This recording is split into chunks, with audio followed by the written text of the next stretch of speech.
To fix this problem, what you have to do is to search for the app. So when you find the app, just use your finger to tap on it for some while. Tap on this section, which is the app info, and when you tap on it, you're going to get into the app info of the app. Tap on the storage and cache. Then after that, what you have to do is to tap on the clear cache. Then you go back. After clearing the cache, what you have to do is to tap on force stop. Then you tap on OK. Now tap on permissions and make sure every permission is allowed. Go back and tap on notifications and make sure this show notification is turned on like this.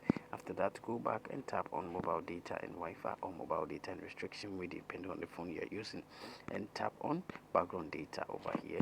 After doing this, what you have to do is to go to your Google Play Store. So when you get to Google Play Store, check the update of this app. So when you have the latest update, what you have to do is to restart your device by tapping on the power button. Then you tap on restart to get your device restart. So after restarting your device and it's still not working, what you have to do is to go to your phone settings. So you tap on device here in the settings button. Then you tap on network and internet. Then after that, tap on mobile network. Then you tap on the network you're using.